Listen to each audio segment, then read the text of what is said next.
have to have guidelines. Without guidelines, you're just gonna just walk till you drop off a bridge. And that's when you have to have guidelines in everything where you're doing. And you have to have somebody who are guiding, who are show you a proper way for going.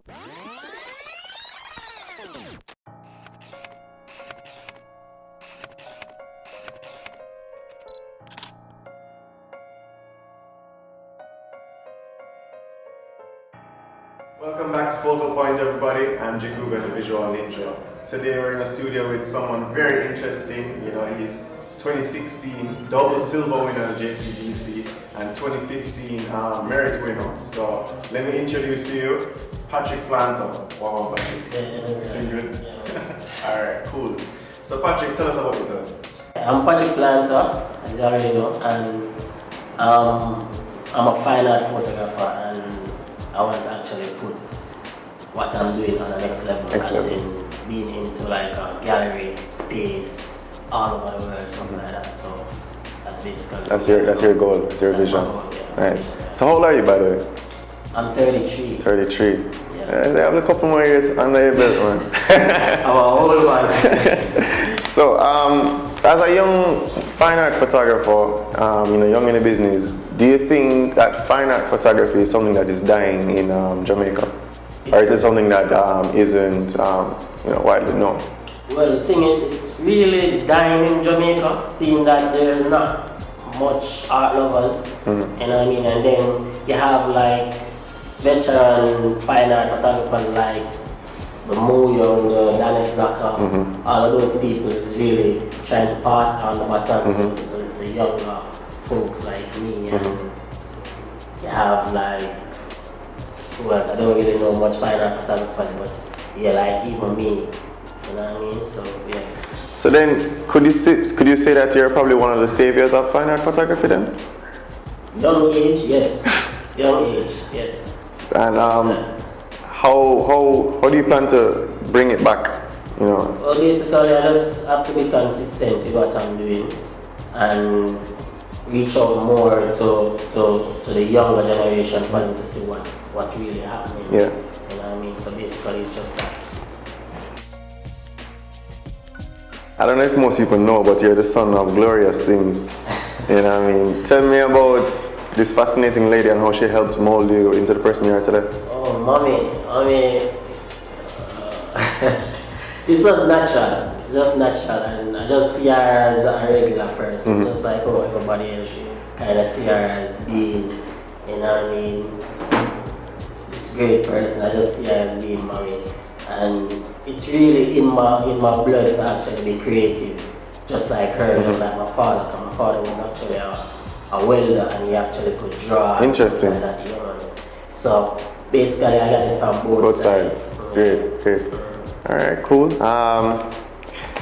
How did you get involved with photography? What age were you, and all of that stuff? Well, basically, I was working at a garment store, right? And my wife, she said, Big up wifey. Wifey, it's not gonna actually do anything for me, you know what I mean? So I need to find something to do, something that's more, gravitating to me and something more me love. And I actually leave the work not knowing what I was going to do. And I went by Edna Manley. And going to Edna Manley, that's how I got to meet with Zaka. Yeah. You know what I mean? When I went up there, the course was full. Because I wanted to do graphics. Yeah. The course was full, so they said that photography is the only one that's available at the time. So what I did, I applied for it, started taking the course. After I started taking the course, I saw that I need a digital camera, like a more bigger one than the one that I had, like a DSLR. And I asked Ms. Zaka, where could I get a DSLR camera? And she said to me that I could check ports or I could check Price Mart. So I went to my Price Mart, and they had the Nikon D5100, and I bought that one. Wow, monitor like Jordan. It was like the last $105,000 I have in my name. Wow.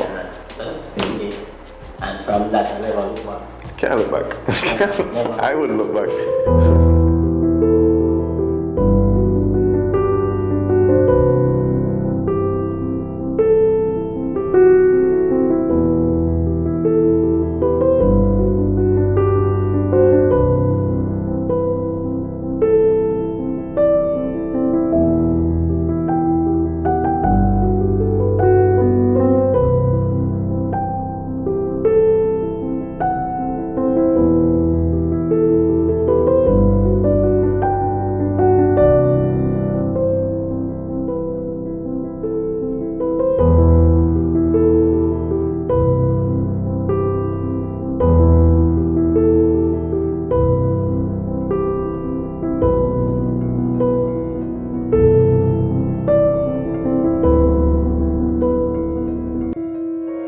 Earlier you mentioned that your wife, persuaded you to leave the garment industry and, you decided to find something that's more viable.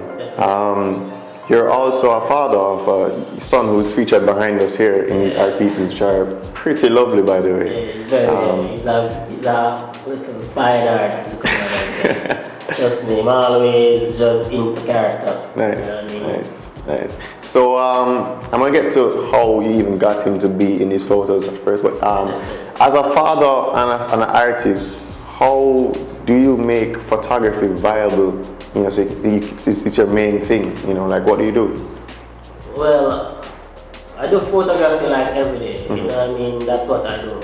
That's my job. You know what I mean? So the thing is, what I want to do with my photographs is let them be more impactful on people.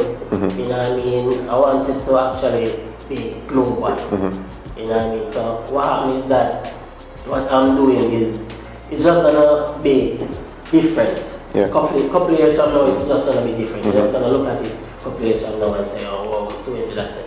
You understand? So fine art, I just want to just push it at top. Right? So in terms of the business aspect, what type of measures are you taking? Well, I'm just trying to be consistent.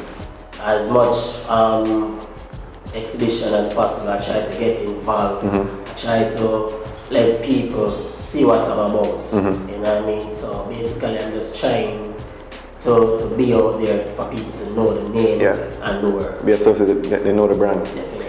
And is it, so you do strictly fine art every day, Not every day, I do journalism. Oh, interesting. The work that I do, because I'm a photographer at the Gleaner. Okay. So what happens is that every day I'm doing journalist stuff. But you will have like a thought in the evening when you come home and say, hey, so I need to work on a series. Or I need to explore a particular type of light or a particular color, or it's all based on the theme and the vibes and the feeling. All right, cool. So let's jump back into your son and these lovely art pieces behind us. Let's talk about this one, this trip stitch. Yeah, this is See No Evil, Hear No Evil, Speak No Evil. This one is Golden Rules. Okay. Yeah. The Golden series in general is based off my son, being he's the firstborn, and he's just special to me still. You know what I mean? So I just make it be the series that really speak out to my son. You know what I mean? And the Golden Rule was one of the most touching piece in the series. So it's artwork of your son, also like at the same time teaching your son. Definitely. Okay. What I love about your piece or these pieces right behind us is that it's photography, but at the same time it doesn't really look like photography. It almost looks like you painted. Talk to me about this piece behind me. Okay, Golden Optic. Golden Optic was actually 3 pieces, and it actually speaks to me, saying that that's how your son actually, or your nephew, your niece, anyone that's smaller, actually look at you as a guide, as a teacher, you know what I mean, as a hero. And that's how my son look at me, so I just call it Golden Optic. Nice. So Patrick, talk to me about your connection with Donette Zacco. Because I know she taught you, but I know also that the connection moves on a little bit further than just student to, teacher and student. Zacco is actually my mentor, and she always just there, you understand what I'm saying, and try to actually put some input in what I'm doing. Yeah. If I actually have a problem with something, she'll actually talk to me about it. Say, yo, watch it, just calm down, rethink it, and go at it again. So, Ms. Zacco is just special woman. Yeah. She's just special. Nice. Definitely. I see that she has a connection with a lot of the photographers that I've been talking to recently. Definitely. Interesting. She's a pioneer of the game. Just okay. So the younger generation coming up, how important is it to have a mentor? Or do you really need a mentor to carry on? Yeah. You have to have guidelines.